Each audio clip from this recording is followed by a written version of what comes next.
ሰላም እንዴናችሁ የዩቲዩብ ቤተሰቦቼ። በዛሬው ዕለት ደግሞ አዳዲስ የተፈጠሩ ክስተቶችን እና ዜናዎችን እናወራባችኋለን። አንደኛ የዋሻው እንዴ መስራች ከሆኑት ውስጥ አንዱ የሆነው አሌክስ ከዋሻው እንዴ የመውጣቱ ምክንያት በደንብ ባይገለጽም አሁን ግን ባደረበት ህመም ምክንያት ሆስፒታል ይገኛል። እናም ጓደኞቹ የሆኑት የዋሻው እንዴ ጋር የሚገኙት ጓደኞቹ ለምን ሄደው አልጠየቁትም? ለምንስ እግዚአብሔር ይማረህ አላሉትም?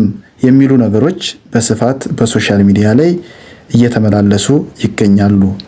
አብሮ የበላ ሰው አብሮ የጠጣ ሰው እንዴት አይጠያየቅም?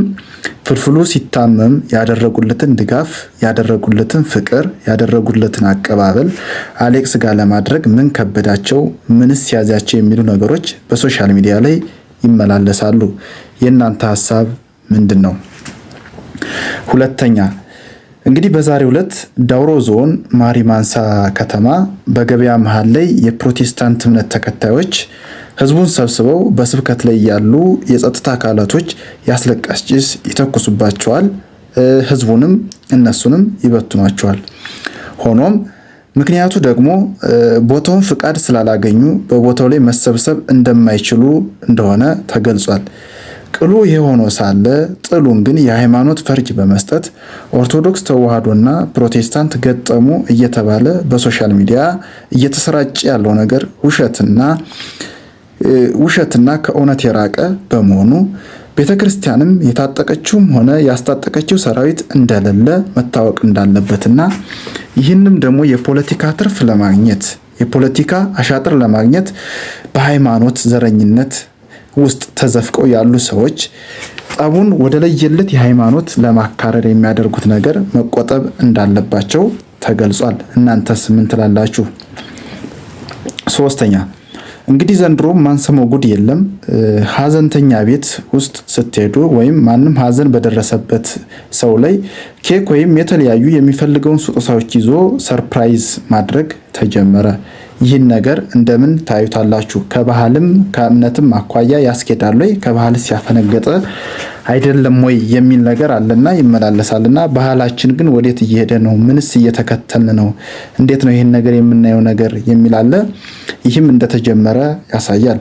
አራተኛ እንግዲህ ጅማ ዞን መንቶ ወረዳ አንድ ወጣት ያፈቅራል። የፍቅር ጥያቄውንም አልተቀበለችኝም በማለት የፊት ጥርሷን ያወለቀው ግለሰብ በእስራት ተቀጣ።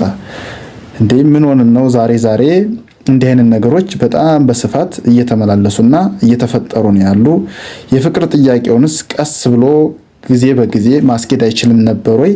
እንዴትስ ጥርስ ማውለቅ ደረጃ ያደርሳል ወይ? መተውስ አይቻልም የሚሉም አሉ።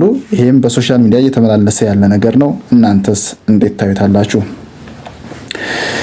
ሌላው እንግዲህ የኮሚሽኖች እነዚህ የሀገራዊ ኮሚሽኖች ስብስብ የተሰበሰቡት አጀንዳዎች አሉ አይደል? የምክክር ኮሚሽኑ ማለት ነው። በምክክር ኮሚሽኑ የተሰበሰቡ አጀንዳዎች አሉ። በየሀገሩ በየብሔሩ በየቀበሌው በውጭም ሆኖ የተሰበሰቡት አለ። እንግዲህ ከተሰበሰቡት አጀንዳዎች ውስጥ አንዱ የኢትዮጵያ ስም ይቀየር የሚል አለበት የሚለው መግለጫ ተከትሎ እንግዲህ ይህን የሚለው መግለጫ ባለፉት የምክክር ኮሚሽኑ አውጥቶ ነበር። ይሄ የኢትዮጵያ ስም ይቀየር የሚለው አለበት የሚለውን ተከትሎ ደረጀ ዘወይንዬ ሚዲያ ከቶ ይህን ስልጣን ማን ሰጣችሁ? ባለቆቻችሁ አገር ዋጋ ባልከፈላችሁበት ማንስ ይህን ነገር ፈቀደላችሁ? ማን ልትሉት ፈልጋችሁ? በማለት በአጽንኦት ተናግረዋል።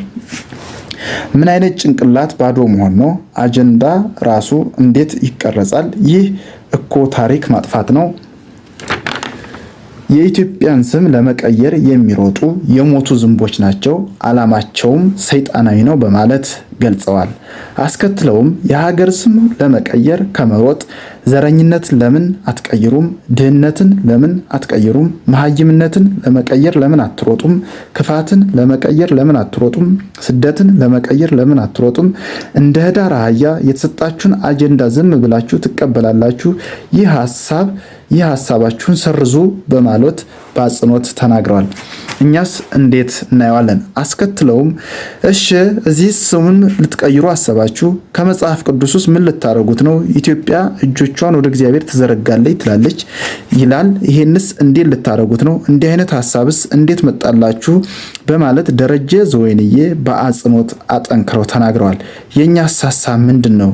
እውን የኢትዮጵያ ስምስ ለሕዝቡ ከብዶታል ወይ? በማለትም ሐሳባቸውን ሰንዝረዋል። እኛም ሐሳባችንን መስጠት ትችላላችሁ። ስላዳመጣችሁኝ በጣም አመሰግናለሁ።